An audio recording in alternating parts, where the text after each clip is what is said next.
सार्थक जीवन परिवार निर्माण श्रृंखला भाग 1। विषय है पति पत्नी के लिए बाइबल की 5 शिक्षाएं।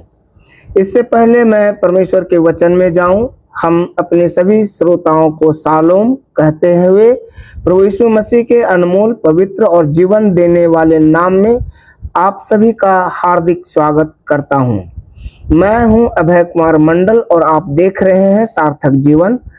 आज से हम एक नई बाइबल आधारित श्रृंखला आरंभ कर रहे हैं जिसका नाम है परिवार निर्माण। प्रिय भाइयों और बहनों, आज संसार में बहुत से परिवार आर्थिक कारणों से नहीं बल्कि प्रेम की कमी, संवाद की कमी, क्षमा की कमी और परमेश्वर के वचन से दूर होने के कारण टूट रहे हैं। पति पत्नी एक ही घर में रहते हैं लेकिन उनके बीच दूरी बढ़ती जा रही है। माता पिता और बच्चों के बीच संबंध कमजोर होते जा रहे हैं। ऐसे समय में हमें संसार की नहीं बल्कि परमेश्वर के वचन की ओर लौटने की आवश्यकता है।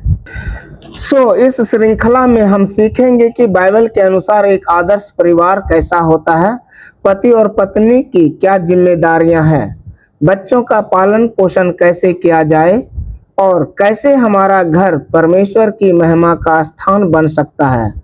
प्रिय भाई बहन, यदि आप चाहते हैं कि आपके परिवार में प्रेम, शांति और परमेश्वर की आशीष बनी रहे तो इस संदेश को अंत तक अवश्य सुनिए। आइए आज का अध्ययन हम आरंभ करेंगे। पति पत्नी के लिए बाइबल की 5 शिक्षाएं। Ephesians chapter 5 verse 33। तुम में से हर एक अपनी पत्नी से अपने समान प्रेम रखे और पत्नी अपने पति का आदर करे।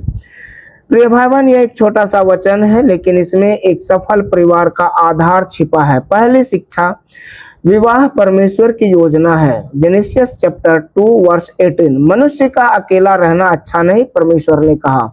विवाह किसी मनुष्य की कल्पना नहीं बल्कि परमेश्वर की स्थापना है। जब परमेश्वर 2 व्यक्तियों को विवाह के बंधन में जोड़ता है तो वह चाहता है कि वे जीवन भर प्रेम, विश्वास और एकता के साथ चले। इसलिए विवाह केवल साथ रहने का नाम नहीं बल्कि एक पवित्र वाचा है। दूसरी शिक्षा, पति अपनी पत्नी से मसीह के समान प्रेम करे। Ephesians chapter 5 verse 25। हे पतियों, अपनी अपनी पत्नी से प्रेम करो जैसा मसीह ने भी कलीसिया से प्रेम किया। मसीह का प्रेम निस्वार्थ था। उन्होंने सेवा की, उन्होंने बलिदान दिया, उन्होंने क्षमा की। पति का प्रेम भी ऐसा ही होना चाहिए, केवल शब्दों से नहीं बल्कि व्यवहार से। यदि पत्नी थकी हुई है उसकी सहायता कीजिए, यदि वह निराश है उसका उत्साह बढ़ाइए।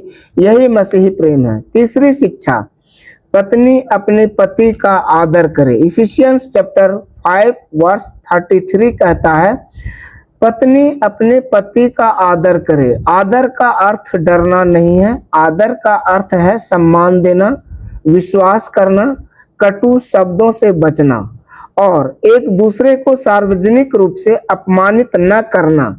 जहां पति पत्नी एक दूसरे का सम्मान करते हैं वहां बच्चे भी सम्मान करना सीखते हैं। चौथी शिक्षा, एक दूसरे को क्षमा करना सीखिए। कोलोसियंस चैप्टर 3 वर्स 13 में प्रभु के दास पौलुस कहते हैं, जैसा प्रभु ने तुम्हें क्षमा किया वैसे ही तुम भी एक दूसरे को क्षमा करो। हर परिवार में मतभेद हो सकते हैं लेकिन यदि क्षमा नहीं होगी तो छोटी छोटी बातें बड़ी समस्याएं बन जाएगी। यीशु ने हमें क्षमा करना सिखाया। यदि हम अपने परिवार को क्षमा नहीं करेंगे तो हमारा घर शांति का स्थान कैसे बनेगा। 5वीं शिक्षा है, परिवार में प्रतिदिन प्रार्थना कीजिए। यहोशू 24 वर्स 15। मैं और मेरा घराना यहोवा की सेवा करेंगे। एक साथ प्रार्थना करने वाला परिवार अधिक मजबूत परिवार होता है। यदि प्रतिदिन 5 या 10 मिनट भी पति पत्नी और बच्चे मिलकर प्रार्थना करें तो परमेश्वर उस घर में कार्य करता है। परिवार केवल साथ रहने से नहीं, परमेश्वर के साथ रहने से मजबूत बनता है। प्रिय भाई बहन, आइए हम अपने आप को आत्म परीक्षण करें।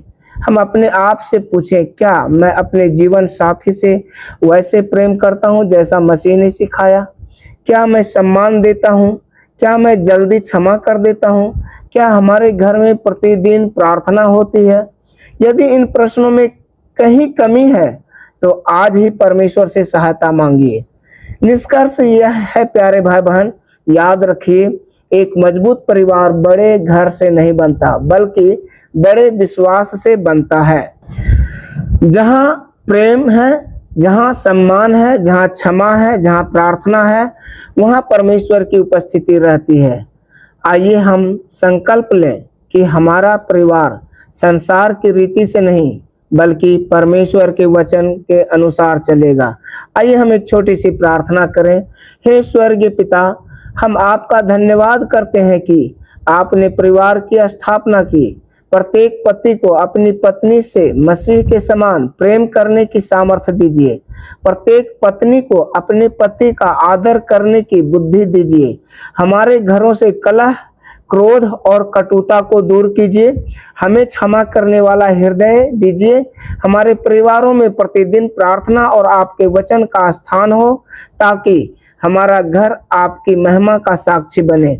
यह प्रार्थना हम शीघ्र आने वाले अपने ही उद्धारकर्ता प्रभु यीशु मसीह के नाम में मांगते हैं। दया से सुनिए और स्वीकार कीजिए। आमीन।